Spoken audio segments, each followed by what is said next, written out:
राम राम प्रिय दर्शकों, कैसे हैं आप। उम्मीद करता हूं अच्छे होंगे।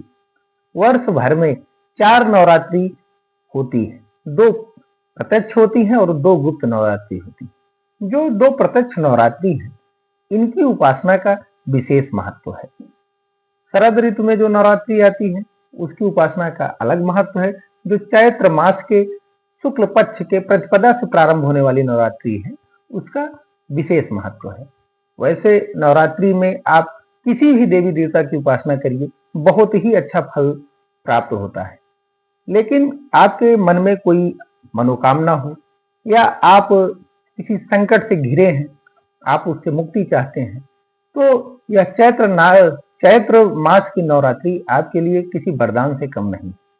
मैं आज एक ऐसा उपाय आपको बताऊंगा, आप उसे करिए इस नवरात्रि के बीच में। आप देखेंगे कि आपकी कोई भी ऐसी मनोकामना जो पूर्ण न होती रही हो, या आपके ऊपर, आपके परिवार के ऊपर कोई ऐसी संकट जो आपको परेशानी में डालती हो, आपके परिवार को परेशानी में डालती हो, आप यह उपाय करके देखिए, वह संकट दूर हो जाएगा और आपकी मनोकामना पूर्ण हो जाएगी। यह बहुत ही अमोघ उपाय है। तो मैं बताऊंगा कि इस नवरात्रि में आप किसकी आराधना करिए। जो नवरात्रि प्रारंभ हो रही है, यह चैत्र मास के शुक्ल पक्ष के प्रतिपदा से प्रारंभ होती है और चैत्र मास के शुक्ल पक्ष की 9वीं तिथि को भगवान श्री राम का जन्म हुआ था। तो यदि नवरात्रि में आप भगवान श्री राम की आराधना करते हैं, भगवान श्री राम के मंत्रों का जाप करते हैं, उनकी पूजा आराधना करते हैं, तो प्रभु श्री राम बहुत ही प्रसन्न हो जाते हैं। और कोई आपकी इच्छा है, मनोकामना है, तो वह कैसे पूर्ण होगी। करना क्या है आपको, सबसे पहले जो गोस्वामी तुलसीदास कृत रामचरितमानस है, आप उसे ले आइए। अगर आपके पास है तो ठीक है, अगर आपके पास नहीं है तो आप उसे बाजार से लेकर आइए। और यह रामचरितमानस आपको 9 दिन में, 9 मास पारायण है इसमें, 9 दिन में पूर्ण करना है। पूर्ण करने से पहले क्या करना है, सबसे पहले आपकी जो मनोकामना है या आपकी जो इच्छा है, उसे आप प्रभु श्री राम के चरणों में अर्पित करिए। आप प्रभु श्री राम से प्रार्थना करिए कि हे प्रभु, मेरी यह मनोकामना है, मेरी यह इच्छा है, आप इसे पूर्ण करिए। प्रभु श्री राम से विनती करने के बाद आपको हनुमान जी से वही इच्छा दोहरानी है कि हे प्रभु हनुमान जी, मेरी यह मनोकामना है, मेरी यह इच्छा है, अमुक चीज की प्राप्ति के लिए मैं यह श्री रामचरितमानस का पाठ कर रहा हूं। यह मैं 9 दिन में पूर्ण करूंगा। 9 मास पारायण मैं एक एक दिन, एक एक मास पारायण करूंगा। तो हनुमान जी दास भाव के देवता हैं, वह अपने आप कुछ नहीं करेंगे।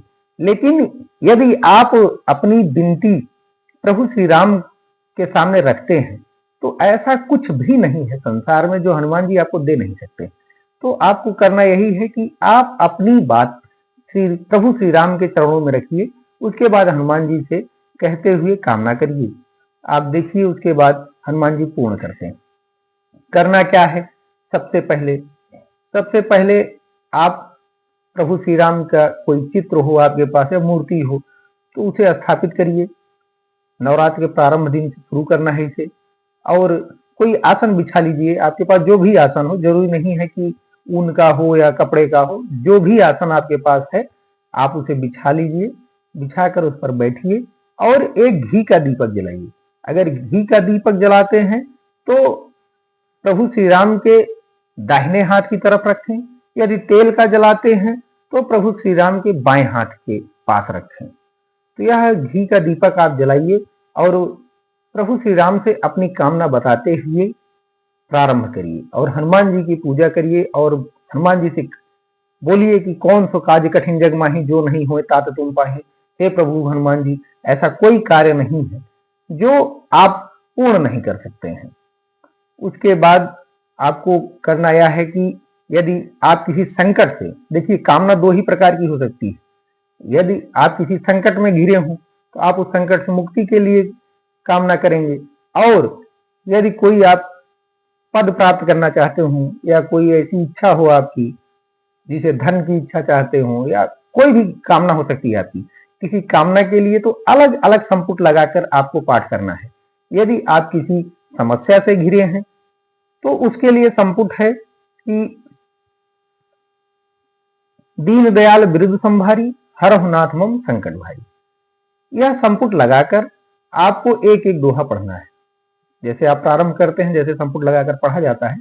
यदि आप संकट से मुक्ति चाहते हैं तो दीन दयाल बिरुद संभारी, हरहु नाथ मम संकट भारी, यह संपुट लगाकर आपको पाठ करना है। और यदि कोई आपकी इच्छा है, मनोकामना है, जिसकी प्राप्ति के लिए आप यह पाठ कर रहे हैं, तो उसके लिए अलग जो है आपको दोहा लगाना है। जे सकाम नर सुनहि जे गावहि, सुख संपत्ति नाना विधि पावहि। जे सकाम नर सुनहि जे गावहि, सुख संपत्ति नाना विधि पावहि। यह संपुट लगाकर आपको पाठ करना है यदि आप किसी मनोकामना की पूर्ति के लिए करते हैं। और यदि संकट दूर करने के लिए करते हैं तो दीनदयाल बिरुद संभारी, हरहु नाथ मम संकट भारी। इसे आपको 9 दिन में पूर्ण कर लेना है। इस नवरात्र में रोज एक एक मास पारायण का पाठ करना है। और अंत में आखिरी दिन आपको हवन करना है। अगर हो सके तो 1-2 ब्राह्मणों को भोजन करवाना है। अगर आप इतने सक्षम नहीं है कि ब्राह्मण भोज कर सकें या हवन भी नहीं कर पाते हैं, तो 9 मास पारायण हो जाने के बाद आप किसी हनुमान मंदिर चले जाइए और हनुमान जी को यथाशक्ति जितना आप कर सकें अपने शक्ति के अनुसार हनुमान जी को भोग लगा दें उस मंदिर में। और हनुमान जी से प्रार्थना करिए कि हे प्रभु, मेरी यह कामना थी, आप इसे पूर्ण करिएगा। मैंने 9 मास पारायण का पाठ किया, श्री रामचरितमानस का पूरा पाठ पूर्ण कर लिया हूं और आपके चरणों में विनती करता हूं, आप मेरी अमुक समस्या दूर करिए या मेरी अमुक कामना को पूर्ण करिए। आप देखेंगे यह बहुत ही अमोघ प्रयोग है। देखते ही देखते हनुमान जी आपकी समस्त कामना को पूर्ण करेंगे। आप इसे करके देखिए। यदि आप कोई भी इच्छा हो, इच्छा ऐसी हो जो शास्त्र सम्मत हो, ऐसी कोई इच्छा ना हो कि किसी के अहित की कामना करते हुए आप करिए। तो किसी की अहित की कामना करके आप करेंगे तो वह नहीं पूर्ण होगा। लेकिन हाँ, कोई ऐसी इच्छा जिससे किसी का अहित ना होता हो और आपका हित हो जाए, वह जरूर पूर्ण होगा। तो आप इसे करिए इस नवरात्रि में और लाभ उठाइए। आज के वीडियो में इतना ही। यदि आपको हमारे द्वारा बताए गए बातों से लाभ होता हो तो वीडियो को लाइक कर दीजिए, चैनल को सब्सक्राइब कर लीजिए। इजाजत दीजिए, नमस्कार।